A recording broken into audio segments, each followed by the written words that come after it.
into whether white supremacists and far-right groups are involved.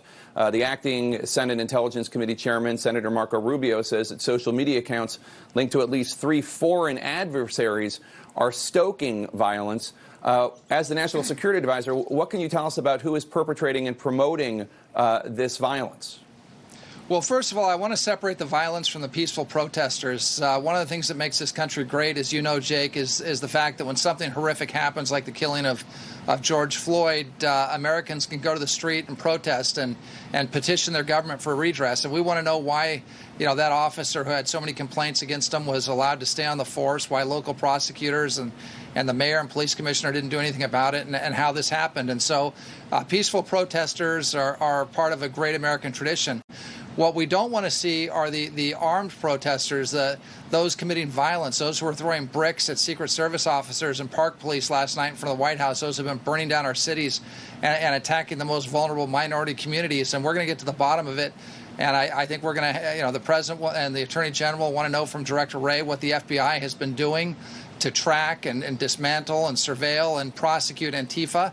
And if that hasn't been happening, we want to know what the plan is going forward. These Antifa militant radicals who come into our cities and cross state lines, and they're organized and use Molotov cocktails and fireworks and gas to burn down our cities, especially businesses in minority neighborhoods. It's got to be stopped, and we expect law enforcement to get to the bottom of it for sure. Okay, and what can you tell us about any of the far-right groups that might be trying to use this as a predicate to prompt a race war, as Vice News reported that they are also part of some of the unrest, some of the violence we're seeing, and then, of course, Senator Rubio saying that foreign adversaries through social media are trying to stoke violence as well. Well, I have not seen those reports, and I haven't read. I generally don't read Vice, so I haven't seen the reports on far-right groups. This is being driven by Antifa, and they did it in Seattle. They've done it in Portland. They've done it in Berkeley. This is a destructive force of radical. I don't even know if you want to call them leftists, whatever they are. They're militants who are coming in and burning our cities, and we're going to get to the bottom of it. And as far as our foreign adversaries, look, we always have foreign adversaries who are on Twitter and Facebook and other places trying to sow discord among Americans. And, the difference between us and our foreign adversaries, and I want to send a message to the Chinese or whoever else are taking satisfaction of this. When we have an event like happened to George Floyd, which was just horrifying, and again, our hearts go out to his family. We mourn and grieve with him. We're going to investigate it. We're going to get to the bottom of it. We're going to prosecute him. We're going to get to the bottom of what those other officers who were standing around while George Floyd was killed, what they were doing, and if necessary, they'll be prosecuted. And we're going to follow that very closely. That's the difference between us and our foreign adversaries. When this happens in America, those bad apples who give all of our law enforcement, who are great Americans, a bad name, they're going to be prosecuted. We're going to allow people to protest, and we're going to get to the bottom of it. And that's the difference between us and between the authoritarian countries around the world. You talked about the president's response to this and his comments standing with the family of George Floyd. The president has also been on Twitter quite a bit, as you know. He tweeted overnight Thursday night in part, quote, "These thugs are dishonoring the memory of George Floyd, and I won't let that happen. When the looting starts, the shooting starts." That's a comment that Senator Cory Booker called racist. The governor of Minnesota, Governor Walz, and the governor of Maryland, Governor Hogan, suggested that the president's language was inflammatory. The president had also invoked vicious dogs and ominous weapons being wielded against protesters outside the White House. Do you think messages like that are helping to unite the country and calm fears? Well, I think what the president said, and he spoke about that tweet when some of those comments were made, and he said, look, he was trying to de-escalate. He didn't want violence. He's trying to stop the violence that we saw that took place overnight.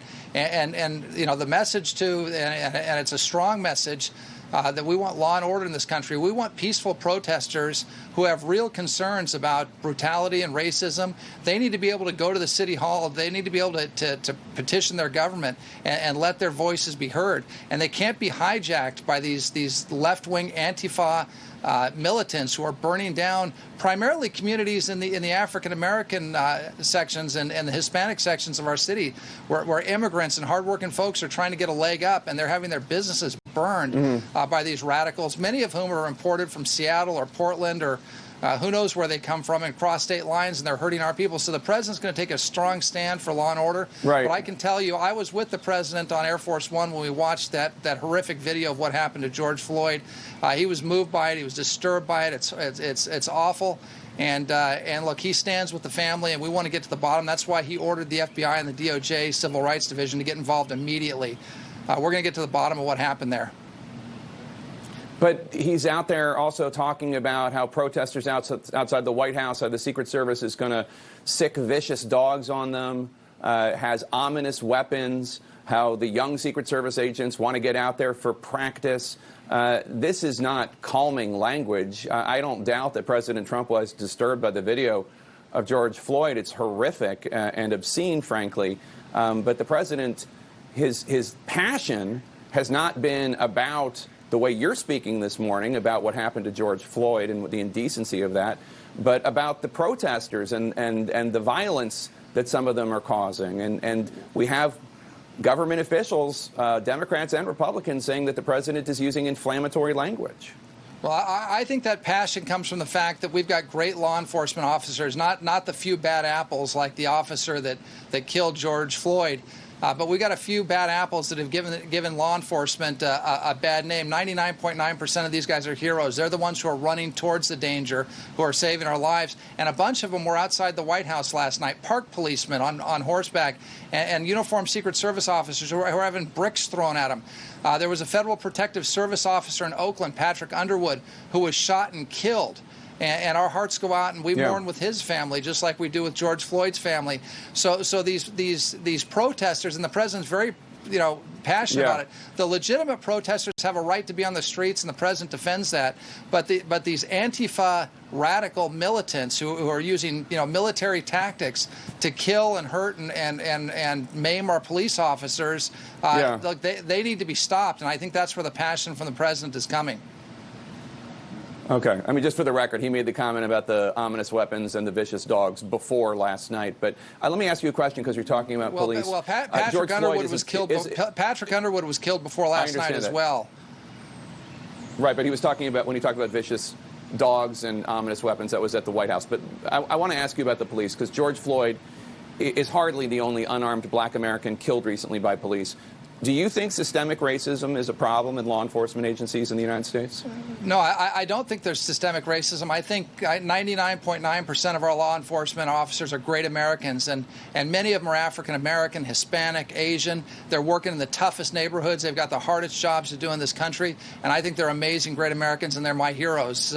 But you know what? There are some bad apples in there, and there are some bad cops that are racist, and there are cops that are maybe don't have the right training, and there's some that are just bad cops, and they need to be rooted out, because there's a few bad apples that are giving law enforcement a terrible name, and there's no doubt that there's some racist police. I think they're the minority. I think they're the few bad apples, and we need to root them out. But I'll tell you, I'm just so proud of the way our law enforcement professionals are protecting us and handling this situation with restraint, and we love our law enforcement, but we do have to get rid of those that are like the dirty cop that killed George Floyd. I mean, we need to get rid of those people. By the way, where were the local prosecutors, and where was the police commissioner? That guy, apparently, I'm told he had a long record of this sort of conduct. It's a good question. Why was he still on the force?